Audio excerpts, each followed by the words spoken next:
Welcome back, everybody. 4 or 5 refiners fire, being refined in the fire of Jesus Christ. And today we're going to talk about the Beatitudes. And I'm going to use the Beatitudes from the Gospel of Matthew. Matthew means gift of the Lord.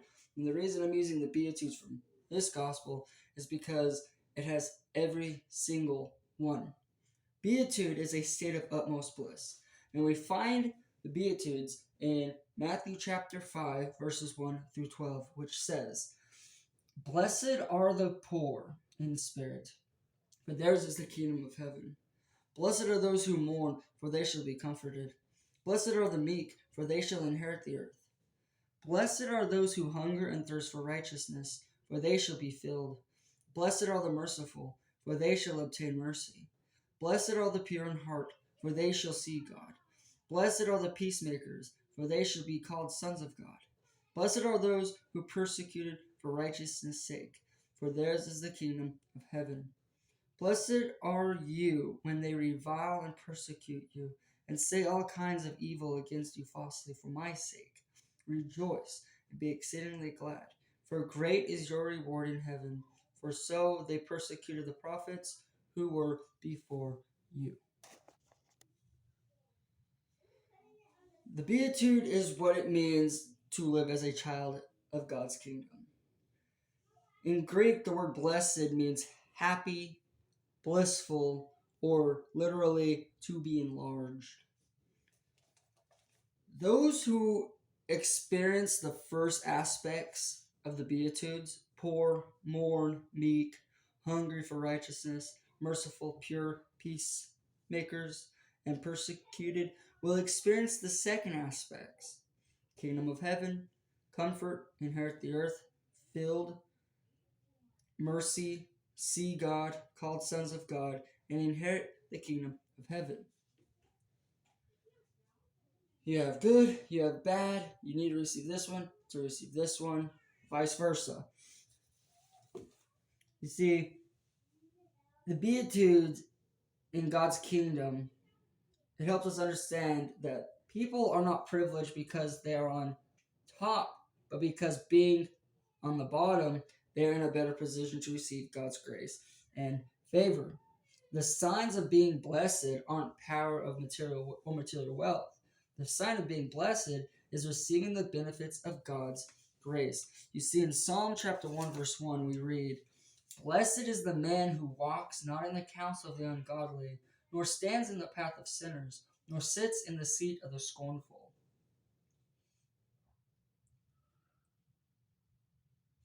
In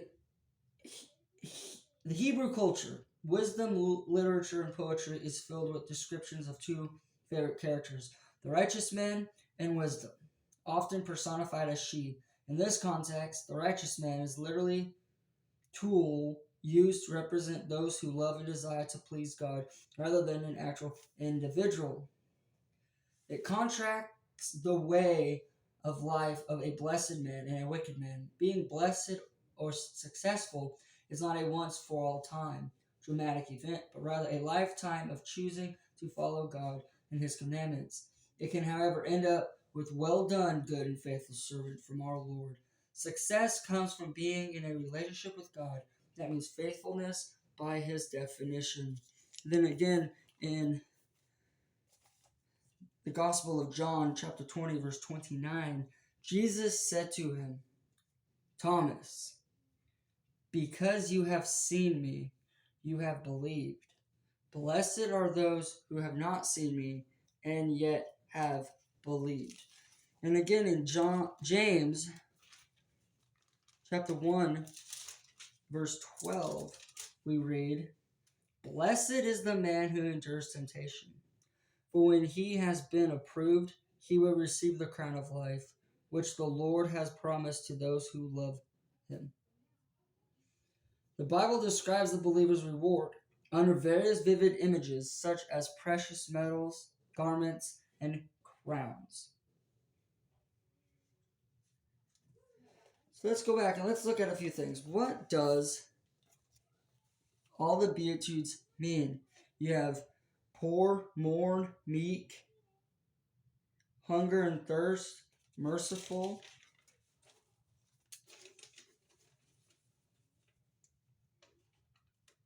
pure in heart, and peacemakers. We see poor comes from the word dial, which means underprivileged in material and economic sense. Mourn comes from obal, which is lament. Meek comes from pros, which means quiet, reverent, and humble submission to the will and purpose of God. Hunger and thirst comes from the same word we get famine from, which means rahab, which means famine, extreme hunger. Merciful comes from the word hesed, loyalty and devotion in the solemn promises attached to the covenant. Mercy, kindness, and steadfast love. Pure in heart comes from the word seraph, which we also get the word refining, which means smelting away of dross. And then peacemakers, we have the word shalom, which means peace, which is the tranquility of death, a state of restful calm. The Beatitudes. Now, if we read the Beatitudes in a different translation, this would be the English Standard Version. It doesn't say much different. In fact, it follows along with the King James and New King James Version very closely. It says, Jesus opened his mouth and taught them, saying, Blessed are the poor in spirit, for theirs is the kingdom of heaven. Blessed are those who mourn, for they shall be comforted. Blessed are the meek, for they shall inherit the earth. Blessed are those who hunger and thirst for righteousness, for they shall be satisfied.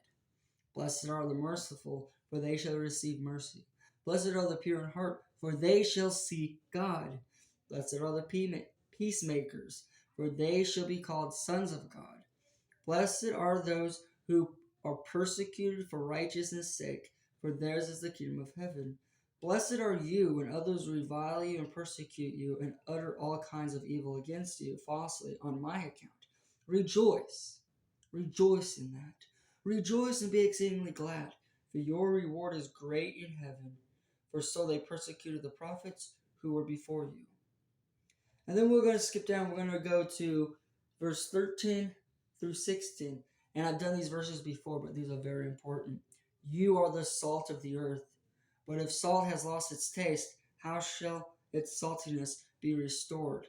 See, in Job 6:6, we read, the white of the egg has no flavor. And I feel like that verse and this verse go hand in hand, because if the white of the egg has no flavor, are we going to eat it? Because we know the white of the egg has no flavor.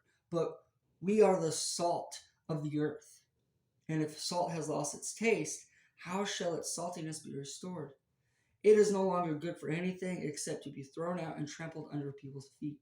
You are the light of the world. A city set on a hill cannot be hidden.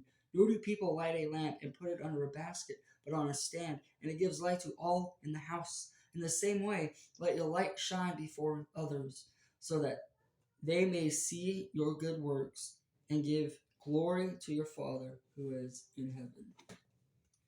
And that, my friends, is the Beatitudes. God bless.